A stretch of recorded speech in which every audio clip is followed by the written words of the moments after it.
Good evening. और आप मुझे देख रहे हैं अनअकैडमी प्लेटफॉर्म पर और मैं हूं ज्ञान प्रकाश। आपका स्वागत करता हूं। जैसा कि पिछले लगातार मैं कई कक्षाएं इस पर मैं ले चुका हूं कॉन्स्टिट्यूशन के ऊपर, और मैं अनअकैडमी प्लेटफॉर्म पर जनरल स्टडी के पेपर आपको पढ़ा रहा हूं। आप मेरे बारे में आप जान सकते हैं। मेरा ज्ञान IAS चैनल भी है यूट्यूब पर, उससे भी आप समझ सकते हैं।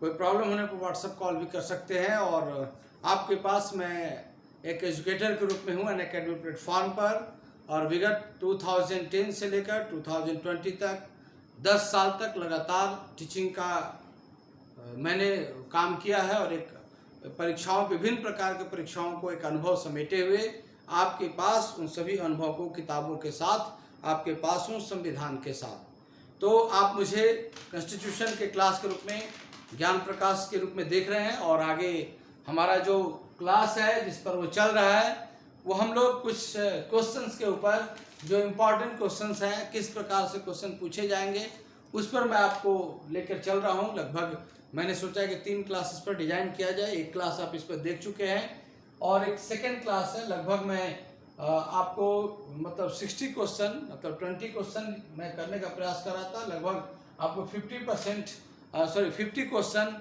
MCQ के रूप में आप में कराऊंगा, जो विभिन्न डिफरेंट एग्जामिनेशन में पूछे गए हैं और जो काफ़ी कंसेप्चुअल है और इम्पॉर्टेंट है। तो इस रूप में कॉन्स्टिट्यूशन में आप हम लोग जहाँ तक पढ़े सिटीजनशिप, फंडामेंटल राइट और काउंसिल ऑफ मिनिस्टर को मैंने काफ़ी डिटेल में चर्चा किया, और उसी को मैं आगे बढ़ाते हुए आपके साथ हूँ। और इन सब क्वेश्चन में आपको जो पूछा हुआ है विभिन्न परीक्षाओं में, उस क्वेश्चन को आप एंजॉय करें। सबसे पहला क्वेश्चन आप उसको समझेंगे कि क्या आप सही। मैं 10 सेकंड का टाइम दूंगा, ज़्यादा टाइम नहीं है। तो पहला क्वेश्चन है कि जो बटलर कमेटी जो गठित हुई थी 1927 में, बटलर कमेटी जो बहुत सारे मैं क्वेश्चन लेके आऊंगा। इतने बेहतरीन क्वेश्चन है, और वो क्वेश्चन को केवल आंसर बता के नहीं छोड़ देना रहता है। आप समझिए, ये जो मैं प्रश्न लेके आ रहा हूं, प्रश्न को आंसर नहीं बल्कि प्रश्न को किस प्रकार सलूशन दिया जाए। ये नहीं कि ये हुआ और ABCD में हुआ, चलो ठीक हुआ, और उसके बाद कुछ पता ही नहीं स्टूडेंट को आगे पीछे। तो क्वेश्चन को एनालिसिस किस प्रकार किया जाए MCQ क्वेश्चन को, इसलिए मैंने ऑप्शन हटा दिया और डायरेक्ट आपका क्वेश्चन हो कि देखिए आप पकड़ पा रहे हैं कि नहीं, और उस क्वेश्चन को किस प्रकार से सोचेंगे, उसके अगल बगल फैक्ट को कि आपको हमेशा के लिए याद हो जाए। तो Butler committee appointed by the British government है ना ड्यूरिंग 1927। तो 1927 में जो बटलर कमेटी गठित हुई थी उसके क्या ऑब्जेक्टिव थे। 1927 में गठित बटलर समिति का उद्देश्य क्या थे, थोड़ा सोचिए आप किस चीज के लिए लेकर बटलर कमेटी का उद्देश्य था। फिर मैं आपको आंसर बता रहा हूं बटलर कमेटी किसके लिए था। देखिए, यह वह दौर है, मैं पहले बता दूं कि यह बटलर कमेटी जो भारत में ब्रिटिश राज्य थे और हमारे का देसी रियासत जो राजाओं का राज्य था, जो प्रिंसली स्टेट था। देखिए, 2 टाइप हमारे क्या राज्य थे। तो पहले आंसर मैं बताता हूं कि बटलर कमेटी जो गठित हुई थी वो भारत के राजाओं का जो राज्य, जिसको हम देशी रियासत कहते हैं, उनके बारे में, और ब्रिटिश सरकार जो भारत में, उनके संबंधों के जांच करने के लिए उनमें क्या रिफॉर्म किया जाए, उनकी क्या आवश्यकताएं हैं, इसके लिए बटलर कमेटी अपॉइंट किया गया था 1927 में। यह वही समय है जब भारत में रिवोल्यूशनरी मूवमेंट, क्रांतिकारी आतंकवादी आंदोलन का सेकेंड फेज चल रहा था। यह वही समय है जब HRA की स्थापना 1924 में हो चुकी थी और HSRA की स्थापना 1928 में हुई थी। आप जानते हैं HRA Hindustan Republican association, HRA की स्थापना हुई थी, जिसने आपको काकोरी कांड किया था, जिसमें भगत सिंह सब शामिल थे।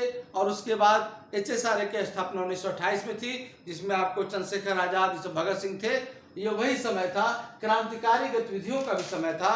तो अंग्रेज जो थे देसी रियासतों को अपने पक्ष में मिलाना चाह रहे थे, और उन्हीं के रिलेशन को लेकर बटलर कमेटी का गठित हुआ था। यह वही 1927 है जब नेहरू कमेटी, जब हमारे भारत में साइमन कमीशन, यह वही 1927 है कि साइमन कमीशन की घोषणा ब्रिटिश पार्लियामेंट में 1927 में हुआ था, और वह साइमन कमीशन भारत में 1928 1908 में भारत में आया था, जिसका हम लोगों ने बहुत विरोध किया था। और ठीक इसी समय 10 मई 1928 को आपको नेहरू कमेटी गठित हुआ था और 10 अगस्त 1928 को नेहरू कमेटी ने अपनी रिपोर्ट जारी की थी।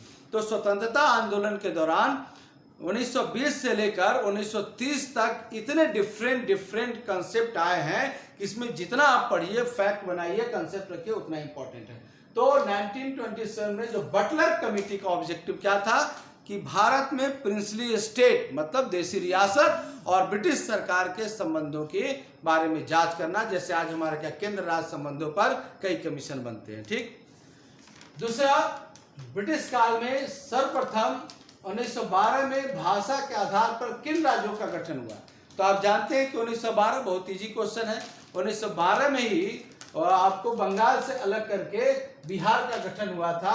तो 1912 में बिहार उड़ीसा को अलग किया गया था बंगाल से।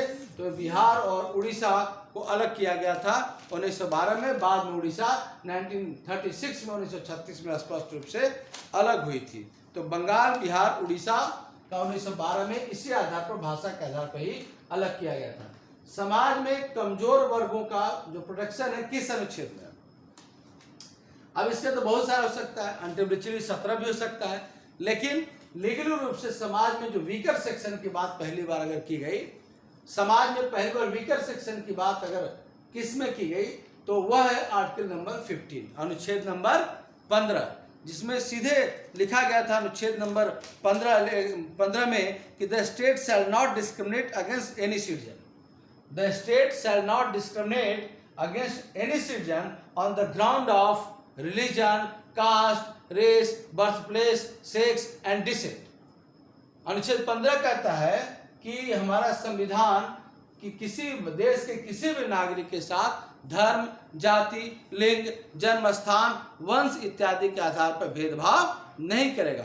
और इसी में अनुच्छेद 15(5) में शिक्षा संस्थाओं में वीकर सेक्शन, कमजोर वर्गों के लिए आरक्षण की बात की गई है।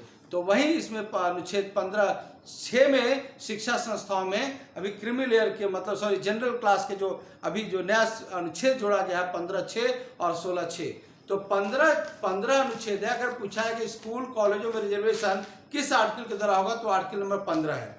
उसमें अभी जो अनरिजर्व कैटेगरी के, जो जनरल कैटेगरी के लोग हैं, उनको आर्टिकल नंबर 15(6) के द्वारा 15(6) के द्वारा संविधान में संशोधन करके यह कहा गया कि जो सामान्य वर्ग के लोग हैं उनका 10% शिक्षा संस्थाओं में रिजर्वेशन होगा। यह आर्टिकल नंबर 15 के क्लॉज 6 कहता है। वही आर्टिकल नंबर 16 जो है वो सरकारी नौकरियों के बारे में प्रोविजन करता है। तो 16(6) में सामान्य वर्गों के रिजर्वेशन की बात करता है आर्टिकल नंबर 16(6).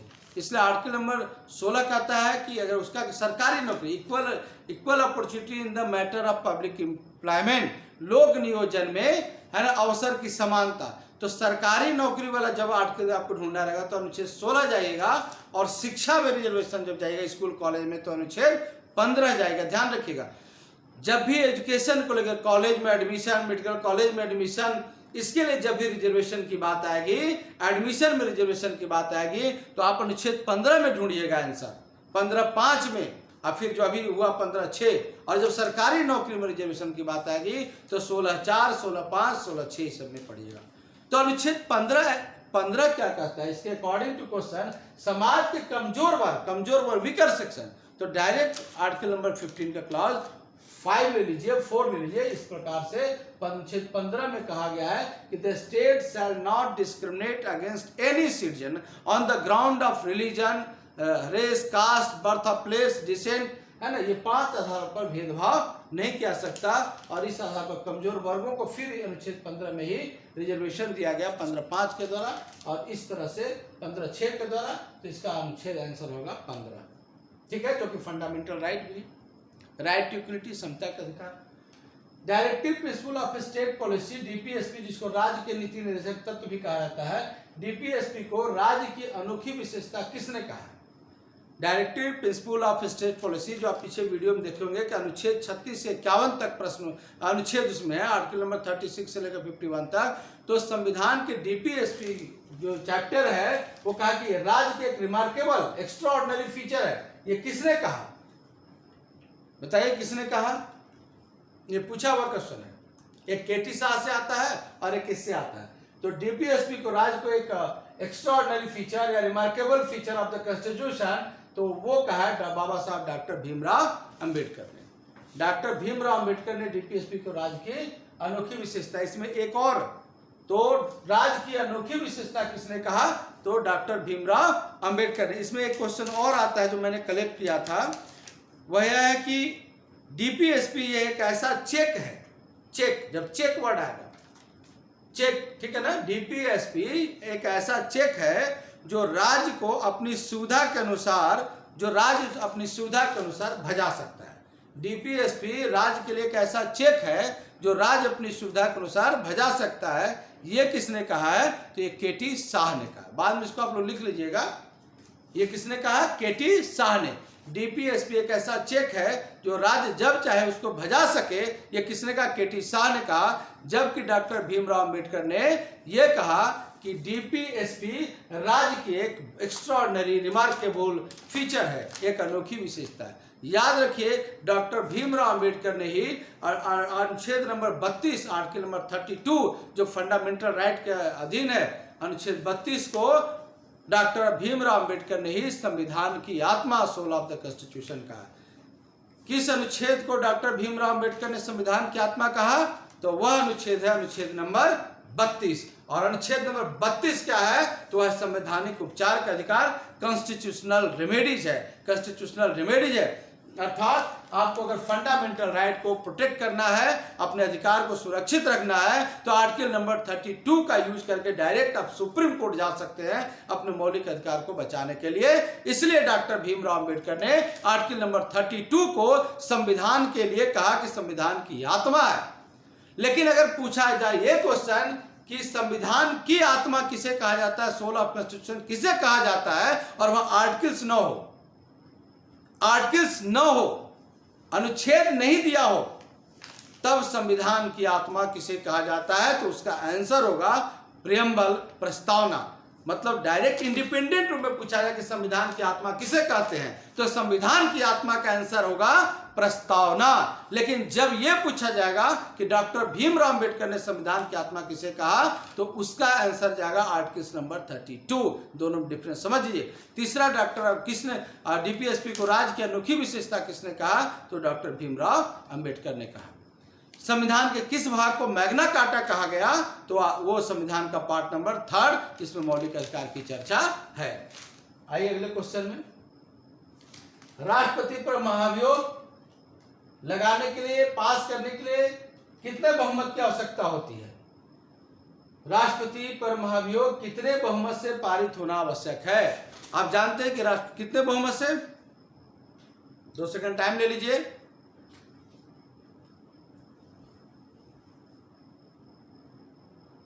यस, बहुत लोग जान रहे हैं और बहुत लोग आंसर लिख भी रहे होंगे कमेंट में। तो राष्ट्रपति पर महाभियोग 2/3।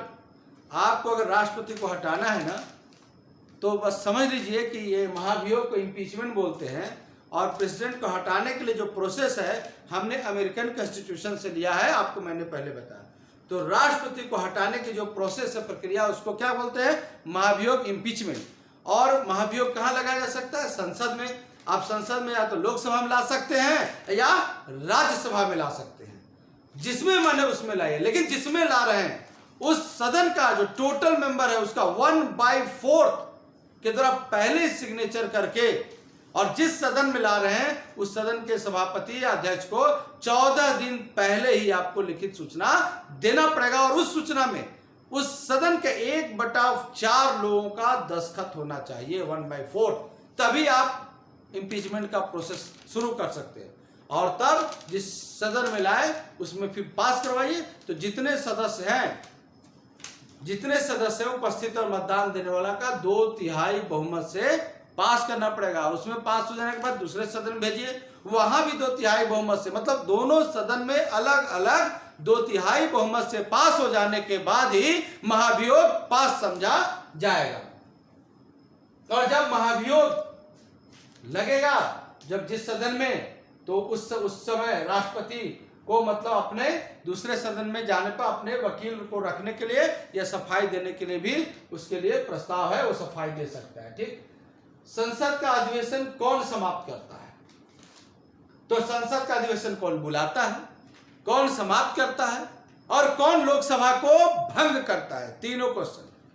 संसद का सेशन कौन बुलाता है और अधिवेशन प्रोरोगेशन समाप्त कौन करता है और 5 साल होने के बाद लोकसभा को डिसॉल्व कौन करता है? ये तीनों बताइए कौन करता है और राष्ट्रपति। ठीक है, कौन करता है ये हो गया।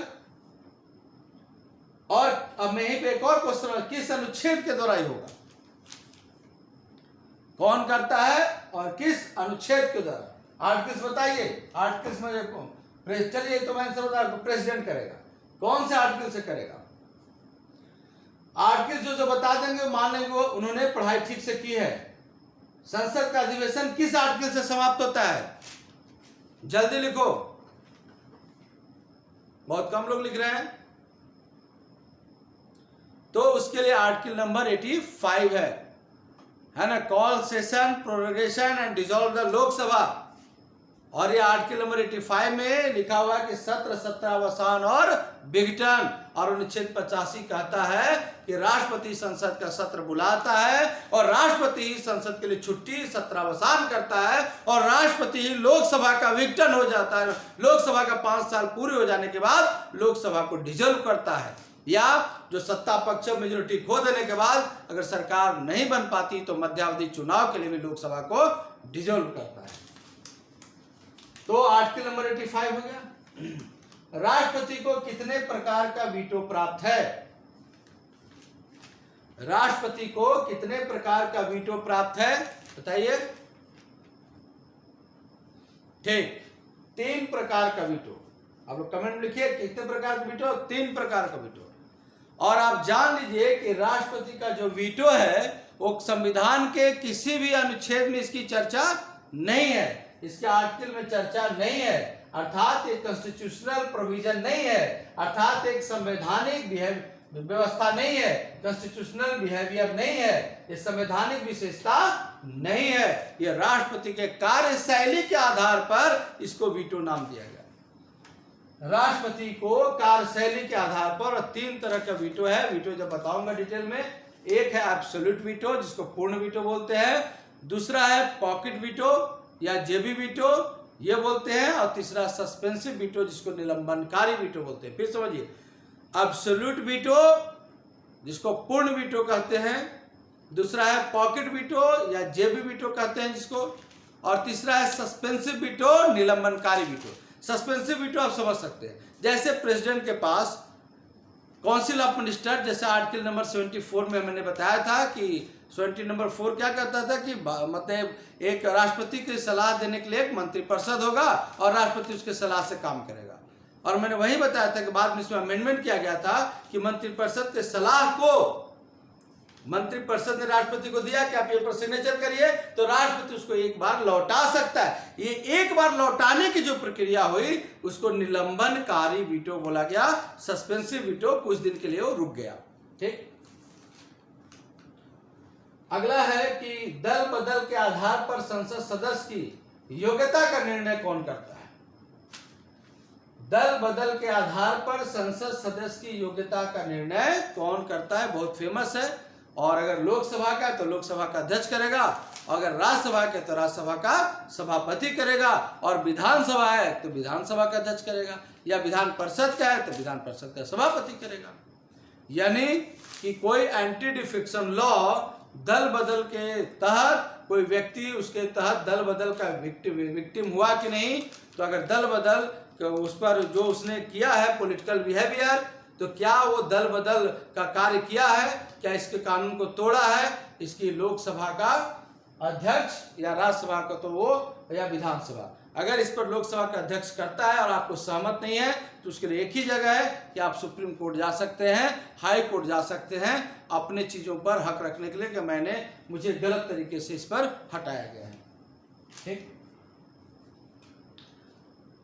प्रश्नकाल किस देश की देन है? Question hour. प्रश्नकाल किस देश के द्वारा प्रश्नकाल क्वेश्चन आवर किस देश की संविधान की देन है? प्रश्नकाल किस देश की संविधान की देन है? बताया आप लोग। देखते हैं इस क्वेश्चन को कौन बताता है। बहुत ही इंपॉर्टेंट क्वेश्चन, प्रश्नकाल क्वेश्चन आवर किस देश की देन है? क्वेश्चन आवर किस देश की देन है? नहीं, इंडिया की नहीं, आप लोग इंडिया नहीं बोली। प्रश्नकाल जो है अमेरिका में, ये अमेरिका के पार्लियामेंट में, सीनेट में ये प्रश्नकाल वहां से है। ये प्रश्नकाल उसके पार्लियामेंट्री फंक्शन की विशेषता है, जबकि तो ये अमेरिका होगा इसका आंसर। और शून्यकाल, 0 आवर किस देश की देन है? तो 0 आवर इंडिया की देन है। 0 आवर वो भारत की देन है। 0 आवर भारत की देन है, इंडिया की देन है। ठीक है, तो इस तरह से 9 क्वेश्चन हुए। 0 आवर तो 10वां लिख सकते हैं इसको। इस तरह से ये क्वेश्चन हुआ। ठीक, तो एक पार्ट का इधर खत्म हुआ, अब दूसरे पार्ट हम देखते हैं। आइए चलिए, अगला क्वेश्चन है, मंत्रिपरिषद का लोकसभा के प्रति सामूहिक उत्तरदायित्व किस अनुच्छेद में? मतलब council of minister is directly responsible, collectively responsible to the Lok Sabha. Council of minister is collectively responsible to the Lok Sabha. इस किस आर्टिकल में इसकी चर्चा है?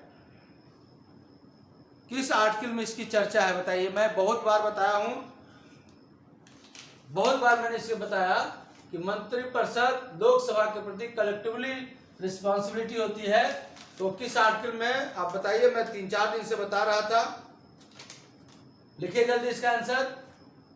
आर्टिकल 75 के किस क्लॉज में है? मैं क्लॉज बताइए। आर्टिकल 75 को मैं बहुत बार बताया, किस क्लॉज में है? बहुत बार मैं बताया, बोर्ड पर लिखा था।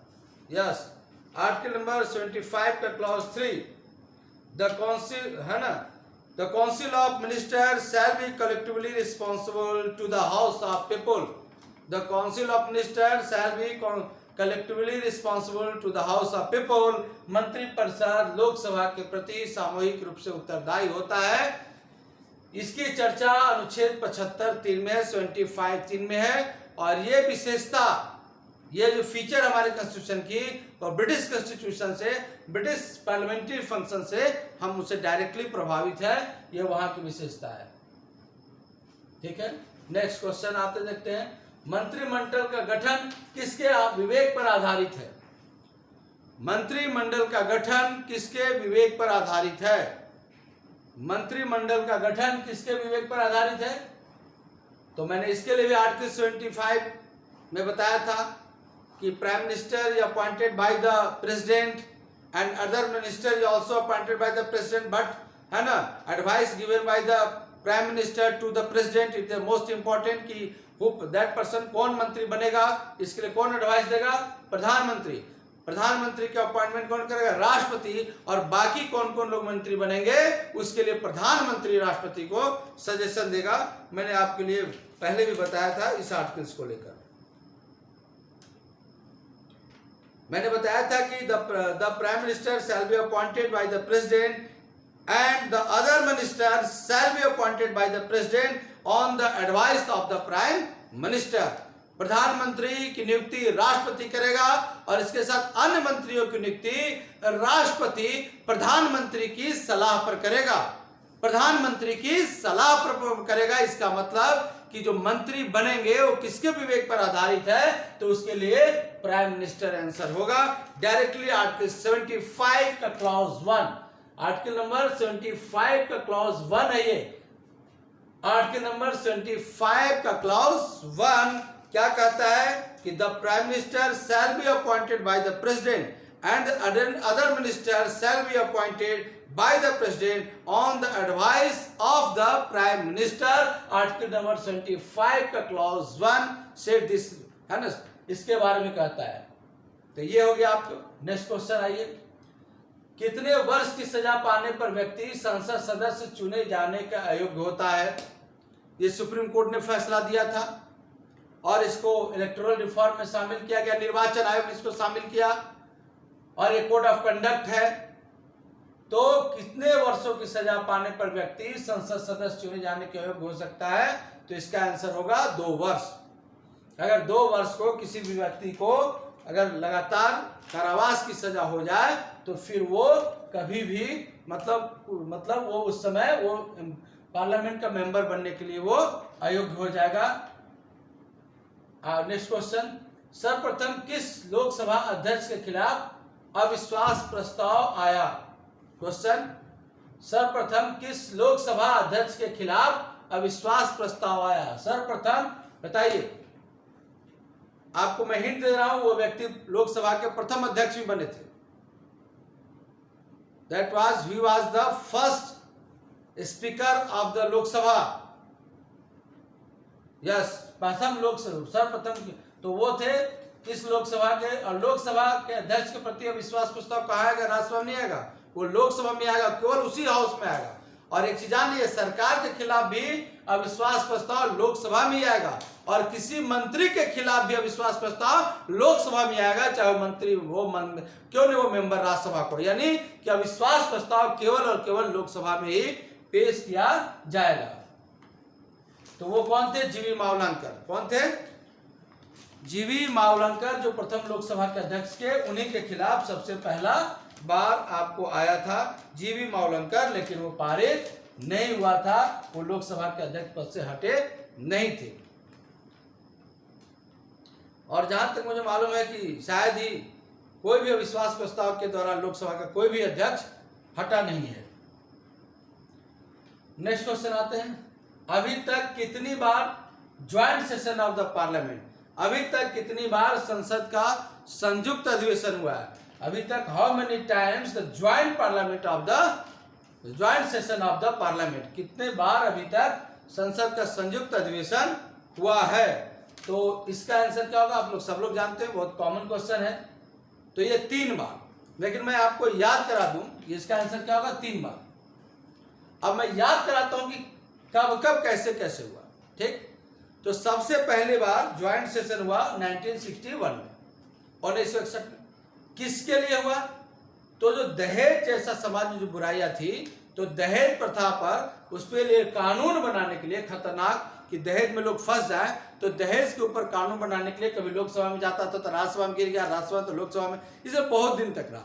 इसलिए 1961 में that time Pandit Jawaharlal Nehru was the prime minister during 1961, और उन्होंने बहुत प्रयास किया, लेकिन ये कानून पास नहीं हुआ। तब फर्स्ट टाइम में ज्वाइंट सेशन ऑफ पार्लियामेंट, संसद का संयुक्त अधिवेशन को बुलाया गया। संसद के संयुक्त अधिवेशन को बुलाया गया और ज्वाइंट सेशन पार्लियामेंट का हुआ 1961 में, और दहेज प्रथा का कानून पास हुआ। उसके बाद कब आया? दूसरे टाइम कब आया? 1978 में, 1978 में, जब Morarji Desai was the prime minister. और बैंकिंग बिल, बैंकिंग से, आप देखो दहेज आया तो पैसा कहाँ रखोगे? बैंक में। दहेज आया तो पैसा कहाँ रखोगे? बैंक में। तो 1978 में बैंकिंग सेवा के ऊपर कानून बनाना था, जो जल्दी पास नहीं हो पा रहा था पार्लियामेंट में, तो लोकसभा और राज्यसभा के एक ही सेंट्रल हॉल में दोनों को एक ही जगह बैठा दिया गया और फिर वोटिंग करवा दिया गया। तो joint session of the parliament हुआ। वो कब हुआ? 1978 में। तो देखिए, पहला कानून दहेज से, दहेज में पैसा मिला तो कहाँ रखोगे? बैंक में। और फिर पकड़ा गया तो क्या हुआ? कानून लगेगा। तो अटल बिहारी वाजपेयी ने तीसरी बार 2002 में अटल बिहारी वाजपेयी ने पोटा कानून आतंकवादियों को लेकर बनाया था, जिसमें भी joint session of the parliament की आवश्यकता हुई थी। समझ रहे हैं ना? तो पहले क्या हुआ? पहले दहेज लिया तो क्राइम, तो बैंक पैसा कहाँ रखा? बैंक में। तो फिर फंस गया तो कानून बना पोटा 2002 में। ये ट्रिक रखिएगा यार। राज्यसभा के सभापति किस अनुसूची के तहत शपथ लेते हैं? तो संविधान में कोई भी अगर पद हो, शपथ की चर्चा हो, तो उसके लिए अनुसूचित नंबर कौन सी चर्चा है? शपथ के 3 में, है ना? वेतन 2 में है, शपथ 3 में है।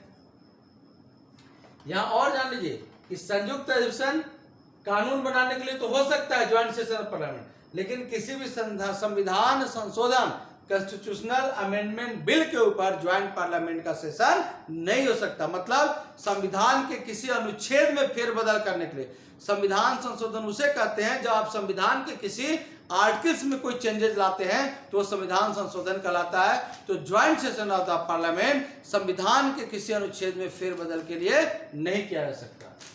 संविधान संशोधन में नहीं हो सकता। ठीक है, राज्य विधानमंडल के सदस्यों की शपथ कौन दिलाता है? जब राज्य की बात आ गई तो राज्यपाल। राज्य विधानमंडल के सदस्यों की शपथ कौन दिलाएगा? राज्यपाल। और राज्य विधान परिषद के भी राज्यपाल। और गणतंत्र भारत का पहला बजट किसने पेश किया? तो गणतंत्र भारत का पहला बजट किसने पेश किया, बताइए आप। गणतंत्र दो है, सबसे पहले स्वतंत्रता के बाद तो षणमुखम शेट्टी, लेकिन गणतंत्र भारत मतलब रिपब्लिक हो गया भारत, संविधान लागू हो गया, तो सबसे गणतंत्र भारत के बाद जो पहला जो बजट 1950 में पेश किया गया वो जॉन मथाई 1905 में, लेकिन 47 में ही सबसे पहली बार अगर बजट पूछेगा तो वो षणमुखम शेट्टी, स्वतंत्र भारत का पहला बजट षणमुखम शेट्टी, और गणतंत्र भारत मतलब संविधान लागू होने के बाद पहला बजट तो जॉन मथाई 1950। इस तरह से आपका ये क्लास कंप्लीट होता है। फिर हम 20 क्वेश्चन के साथ अगले क्लास में और मिलेंगे और फिर महान्याय अधिक रूप मिलेंगे। धन्यवाद, नेक्स्ट क्लास में हम मिलते हैं।